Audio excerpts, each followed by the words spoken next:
और आदि काव्य वाल्मीकि रामायण, यहां पर एक भी शब्द अन्यथा नहीं है। वाल्मीकि जी कहते हैं कि नारद जी ने वाल्मीकि जी से कहा कि जिन गुणों की तुमने चर्चा की, उन गुणों से युक्त पुरुष का मैं वर्णन करता हूं, तैर युक्तः, उन गुणों से युक्त।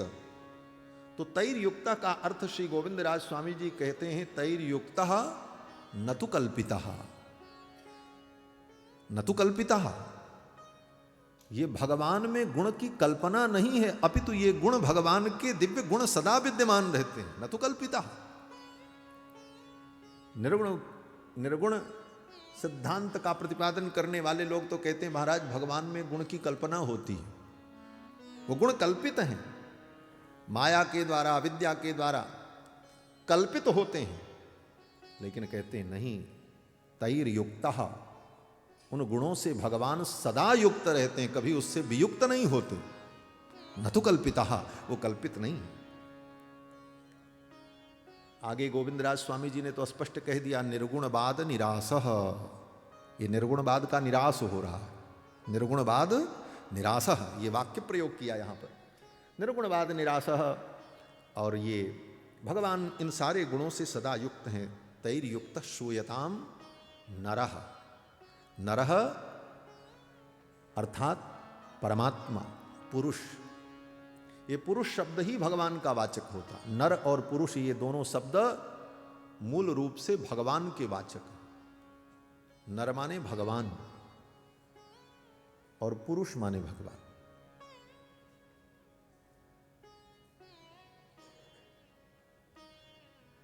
किसी पुराण का उद्धरण पुरुष सूक्त की व्याख्या में श्री रंग रामानुजाचार्य जी ने लिखा है, वो वाक्य मुझे विस्मृत हो रहा है। वहां पर कहा है,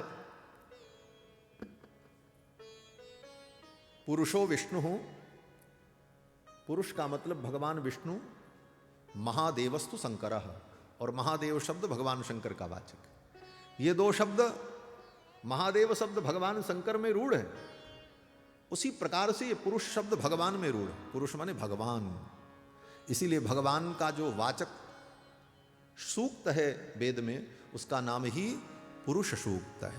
पुरुष एवेदम सर्वम यद्भूतम यच्च भव्य। और वहां भी विवाद का शमन कर दिया वेद भगवान ने।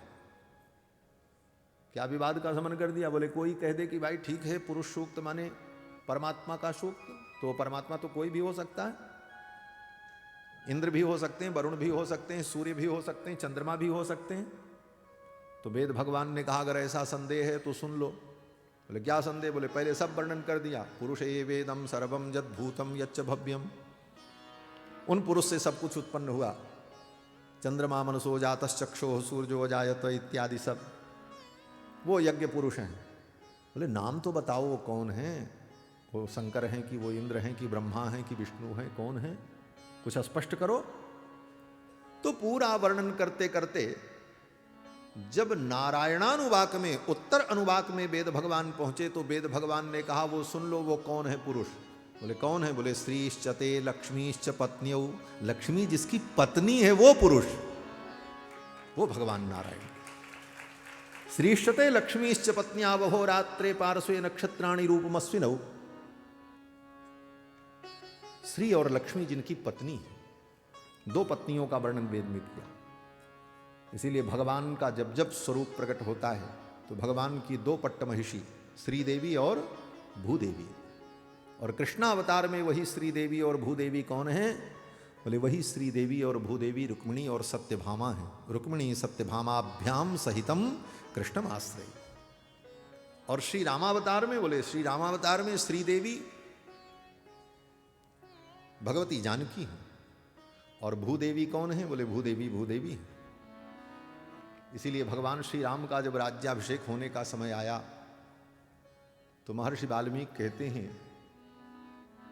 कि लोकनाथम अकामयत मेदिनी, अयोध्या कांड में भगवान श्री राम को पति के रूप में ये मेदिनी पृथ्वी वरण करना चाहते। प्रजा ने यही कहा लोकनाथम, इन लोकनाथ को ये पृथ्वी ही वर्ण करना चाहती है पति के रूप में, क्योंकि इसके एकमात्र पति भगवान। तो रामावतार में भगवान की दोनों पत्नियां श्रीदेवी भूदेवी हैं। श्रीदेवी के रूप में जानकी जी प्रकट रूप में विराजमान, और भगवान भूपति हैं, संपूर्ण पृथ्वी के स्वामी हैं।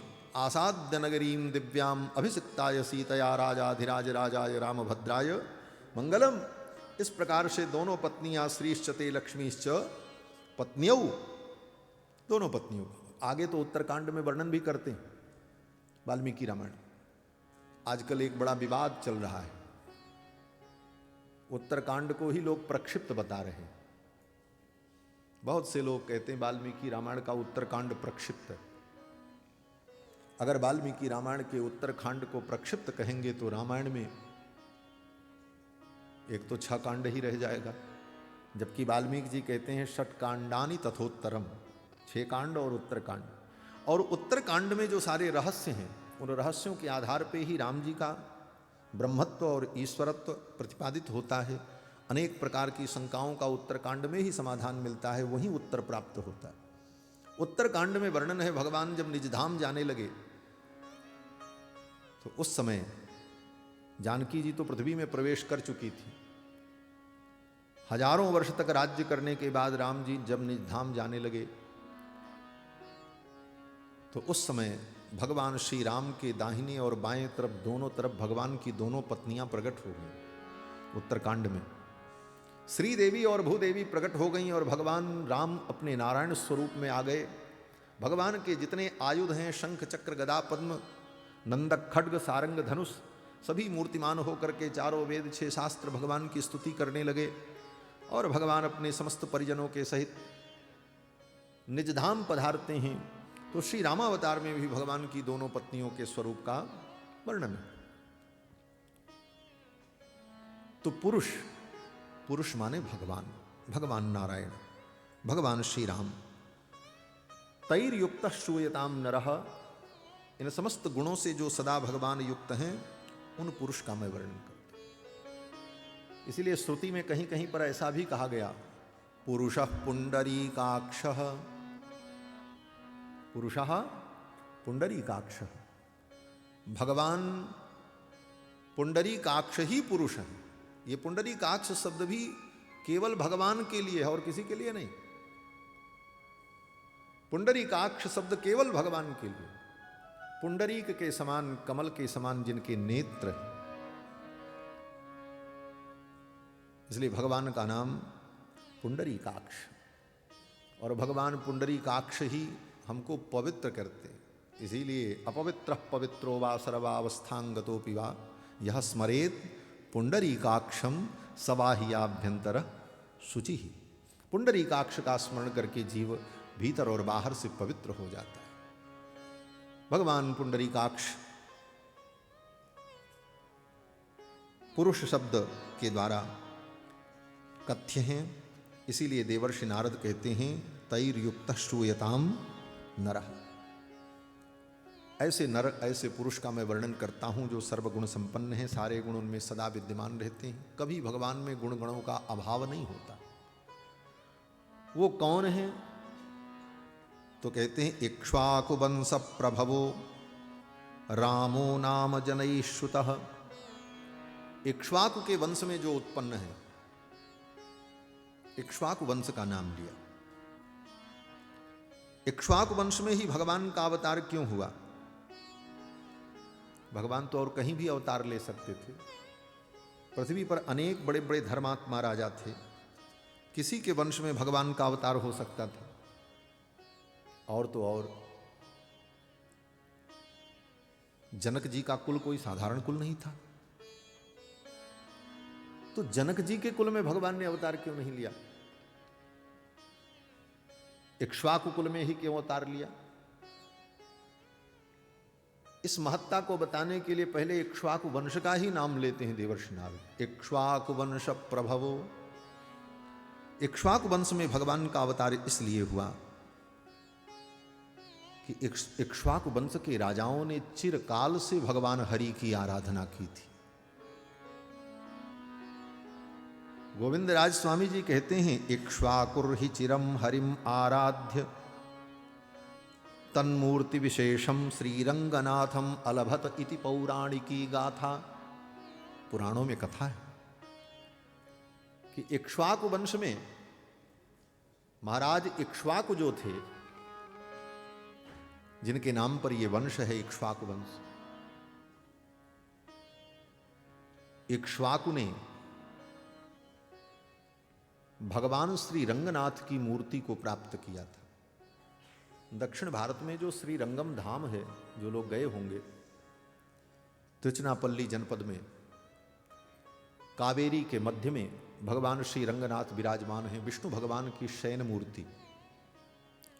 वो रंगनाथ भगवान विश्व की प्रथम मूर्ति है, तब तक दुनिया में कोई मूर्ति नहीं थी। आद्य में तत्स्वयं व्यक्तम विमानम रंग्य संज्ञकम, आद्य में तत्स्वयं व्यक्तम।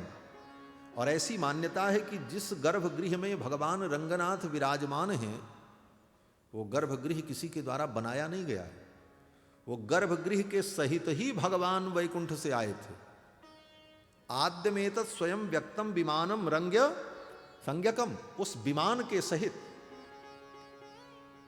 ब्रह्मा जी के द्वारा भगवान महाराज इक्ष्वाकु को प्राप्त हुए थे। और महाराज इक्ष्वाकु ने अयोध्या में उन रंगनाथ भगवान की पूजा की। और इक्ष्वाकु से लेकर राम जी के काल तक रंगनाथ भगवान की पूजा अयोध्या में ही हुई। वो दक्षिण भारत में आज भले विराजमान हैं, लेकिन वो हमारे अयोध्या के ठाकुर हैं, अयोध्यानाथ। पुराने अयोध्यानाथ तो वही हैं। हमारे दक्षिण के आचार्य लोग कहते हैं हमारे यहाँ रंगनाथ भगवान है। हमने कहा हमारे यहाँ से ही गए हैं, कहीं और से थोड़ी आए। हमारे अयोध्या के ठाकुर हैं रंगनाथ भगवान। आद्य में तत्स्वयं व्यक्तम विमानम रंग्य संज्ञकम। बोले जब अयोध्या के ठाकुर थे तो वहां क्यों चले गए? बोले भगवान तब तक अयोध्या में रंगनाथ भगवान थे, जब वही रंगनाथ भगवान राम के रूप में प्रकट हो गए, तब भगवान ने सोचा प्रकट रूप में जब हमको यहाँ रहना है तो मूर्ति के रूप में वहां चले जाएं। इसलिए भगवान वहां चले गए और राम जी प्रकट रूप में अयोध्या में रह गए। इसीलिए भगवान शंकर ने जब राम जी की स्तुति की तो यही कहा, बार बार बर मांगहूं हर्ष देहु श्री रंग पद सरोज अनपायनी भक्ति सदा सतसंग। तो रंग ही राम हो गए, रंग ही राम जी बन गए। तो भगवान ने सोचा अब तो हम अयोध्यानाथ कहलाएंगे। और आज भी राम जी अयोध्या में हैं, कहीं गए थोड़ी, वो तो आज भी विराजमान है। गोस्वामी तुलसीदास जी कहते हैं, तुलसी तबके से अजहु जानिए रघुबर नगर बसैया। आज भी राम जी अयोध्या में वास करते। राजा राम अवध राजधानी, राम जी राजा हैं और उनकी राजधानी अयोध्या, आज भी राम जी बसते। तो वो रंगनाथ भगवान जो महाराज इक्ष्वाकु को प्राप्त हुए, उनकी पूजा इक्ष्वाकु वंश के सभी राजाओं ने की। इक्ष्वाकुर ही चिरम हरिम आराध्य, और भगवान हरि की चिरकाल तक आराधना करके उस विग्रह को प्राप्त किया था। और उनकी पूजा अयोध्या में होती रही। और दशरथ जी के काल तक, राम जी के प्राकट्य के बाद तक उनकी पूजा हुई। बाद में राम जी ने वो विग्रह विभीषण जी को दे दिया, विभीषण जी लेकर के चले गए। भगवान की फिर जाने की आगे इच्छा नहीं हुई। भगवान ने सोचा भारत छोड़ करके कहाँ जाएं? समुद्र पार करके जाना ठीक नहीं, समुद्र का उल्लंघन करना ठीक नहीं है। इसलिए भगवान वहीं रुक गए, क्योंकि इस भारत भूमि से भगवान को बहुत प्रेम है। जयति भारत वर्ष देशः यस्य पावन भूमि भागे क्रीडतुम वांछति परेशः। वो परमात्मा भी इस भूमि पर क्रीड़ा करने की वांछा करता है। इसीलिए भगवान का अवतार केवल भारत में होता है, दुनिया में और कहीं भगवान अवतरित नहीं हुए। बोले आपके भगवान अवतरित हुए? बोले हमारे ही नहीं, हमारे भगवान तो यहाँ अवतरित हुए, लेकिन जो लोग अन्य पंथ के लोग हैं, जो भगवान को, ईश्वर को किसी रूप में मानते हैं, वे लोग भी इस बात को स्वीकार करते हैं कि उनके देश में भगवान का अवतार नहीं हुआ। भगवान के दूतों का अवतार हुआ, पैगंबर आए, ईश्वर के दूत आए, ईश्वर के पुत्र आए, लेकिन ईश्वर नहीं आया। ईश्वर तो केवल भारत में आता है। ये भारत भूमि है। उनके यहां ईश्वर नहीं आया, ईश्वर ने दूत भेजा। क्यों? बोले दूत व्यक्ति वहां भेजता है जहां अपना बिना गए काम चल जाए, बोले भेज दो किसी को काम हो जाए। लेकिन जहां ठाकुर के बिना काम न चले वो देश भारत देश है। जयति भारत वर्ष देश यस्य पावन भूमि भागे क्रीडितुम वांछति परेश। यहां पर परेश परमात्मा भी क्रीड़ा करने के लिए वांछा करते हैं। इसलिए रंगनाथ भगवान की जाने की इच्छा नहीं हुई। रंगनाथ भगवान ने सोचा कहां जाएं, यहीं रहना ज्यादा अच्छा, रुक गए। तो जिस कुल में भगवान रंगनाथ की आराधना अनेक पीढ़ियों से होती चली आई, ऐसे कुल को भगवान ने अपने अवतार के लिए चयन किया। और अयोध्या से भगवान को बड़ा प्रेम है हमारा। भगवान का पहले से मन था कि हम अयोध्या में अवतार लें, क्योंकि अयोध्या क्या है? अयोध्या वैकुंठ का हृदय है। वैकुंठ का हृदय है अयोध्या। और महाराज मनु अयोध्यापुरी को भगवान से मांग करके ले आए, वैकुंठ से लेकर के आए। या अयोध्या जगती तले तु मनुना वैकुंठ तो ह्यानिता किमर्थम? बोले याचित्वा निज सृष्टि पालन परम वैकुंठनाथम प्रभु। अपने सृष्टि का पालन करने के लिए वैकुंठनाथ भगवान से मांग कर पृथ्वी को लेकर अयोध्या को लेकर के आए। तो वैकुंठ का हृदय अयोध्या, इसलिए अयोध्या से ठाकुर को बड़ा प्रेम, इसलिए अयोध्या में अवतार लेना चाहते। और श्रीमद् रामचरित मानस में तो एक बड़ा सुंदर संकेत, मानस जी का पाठ आज सुबह बड़ा आनंद हुआ। मन में तो यही हो रहा था बैठकर सुनकर के पाठ, कि रोज मैं भी आऊं और 3 घंटे बैठ के पाठ करूं। बहुत दिन हुआ पाठ करने का मौका नहीं मिला, अवसर नहीं मिलता है महाराज। मन में इच्छा होते हुए भी अवसर नहीं मिल पाता। लेकिन अब ठाकुर जी जितना पूरा करावें, आएंगे तो जरूर पाठ में। कोशिश तो ये होगी कि अधिक से अधिक समय देकर पूरे पाठ को श्रवण करें और हम भी साथ में पाठ करें, और महाराज जी के साथ बैठने का सुख मिलेगा, आनंद मिलेगा। श्रीमद् रामचरित मानस में गोस्वामी जी महाराज भगवान के जब अवतार का वर्णन करते हैं, भूमिका, तो वहां पर कहते हैं कि स्वयंभू मनु और शत्रुपा ने जब तप किया और तपस्या करके भगवान से मांगा वरदान कि आप मेरे बेटा बन जाओ। चाहूं तुम ही समान सुत प्रभु सन कवन दुराव। मैं तो आपके जैसा बेटा चाहता हूं, आप मेरे बेटा बन जाओ। तो भगवान ने कहा ठीक है, हम बेटा बनने को तैयार। भगवान हमारे बड़े कृपालु हैं। ठाकुर जी कहते तुम एक काम करो, तुम मुझे कुछ अपना बना लो, कुछ भी बनाओ, हमें अपना बाप बना लो। लेकिन अगर कहीं तुम्हारा अहंकार, तुम्हारा स्वाभिमान ये करने को तुम्हें मजबूर न करे तो कोई बात चिंता मत करना, तुम ही मेरे बाप बन जाओ, मैं तुम्हारा बेटा भी बनने को तैयार हूं। ठाकुर का ऐसा स्वभाव। भगवान बेटा भी बनने को तैयार है। मनु जी ने कहा आप मेरे बेटा बन जाओ। भगवान ने कहा बनेंगे, कुछ तो बनाओ। हमारे पूज्य महाराज श्री कहते थे जीवन में भगवान को अपना बनाओ। क्या बनाओ? बोले कुछ भी बना लो, बेटा बना लो, भाई बना लो, मित्र बना लो, पिता बना लो, बंधु बना लो। तो ही मोहि नाते अनेक मानिए जो भावे। सारे नाते हैं, जो तुमको अच्छा लगे बना लो। तो ही मोहि नाते अनेक मानिए जो भावे, ज्यों त्यों तुलसी कृपालु शरण पा। लेकिन जीव का दुर्भाग्य, जीव दुनिया में सबसे संबंध जोड़ लेता, भगवान से ही नहीं जोड़ पाता। रास्ते चलते हम संबंध जोड़ लेते महाराज। ट्रेन में बैठे, बस में बैठे तो बगल सीट पर बैठने वाले से पूछे भाई कहाँ के हो? बोले फला गांव के हैं। बोले तो व्यक्ति संबंध ढूंढ लेता, उस गांव में हमारे फलाने रिश्तेदार का संबंध है, और कहीं न कहीं संबंध ढूंढ लेता। संसार के प्राणियों से संबंध जोड़ने में हम बड़े कुशल हैं, लेकिन भगवान से संबंध नहीं जोड़ पाते। और देखो संसार का संबंध तुमको बंधन में डालता है, और भगवान से संबंध सारे बंधन को छुड़ा देता है। इसलिए ठाकुर से संबंध जोड़ो। संसार के संबंध बंधन है, और भगवान का संबंध समस्त बंधनों से मुक्ति है। मनु जी ने कहा आप मेरे बेटा बन जाओ। तो भगवान ने कहा हाँ ठीक है, बेटा बनने को तैयार है। आपकी बात तो हमने मान ली, लेकिन अब एक बात हमारी भी आपको माननी पड़ेगी। मनु जी ने कहा क्या बात? तो भगवान ने कहा हम बेटा तो आपके बनेंगे, लेकिन हमारी एक शर्त होगी। बोले क्या शर्त? बोले जब आप अयोध्या के राजा बनोगे तब मैं आपका बेटा बनूंगा। अगर आप दिल्ली के राजा बने और दौलताबाद के राजा बने तब मैं आपका बेटा नहीं बनूंगा। आगे भगवान ने कहा कि होई हूं अवध भुवाल तब मैं होब तुम्हार सुत। ये तब शब्द का अर्थ है। होई हूं अवध भुवाल तब मैं होब तुम्हार सुत। अगर आप अयोध्या के राजा बनेंगे तब हम आपके बेटा बनेंगे, और कहीं आप दूसरे जगह के राजा बने तो हम आपके बेटा नहीं बनेंगे। क्यों? हम तो अयोध्या में ही प्रकट होना चाहते। ये अयोध्या से भगवान को इतना प्रेम। और भगवान ने इक्ष्वाकु वंश का चयन किया।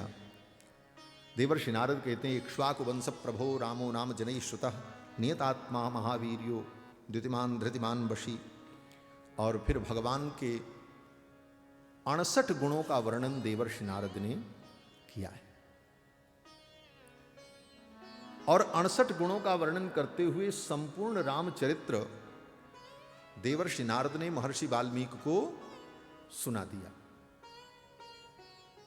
एक भाव 16 गुण की चर्चा वाल्मीकि जी ने की थी।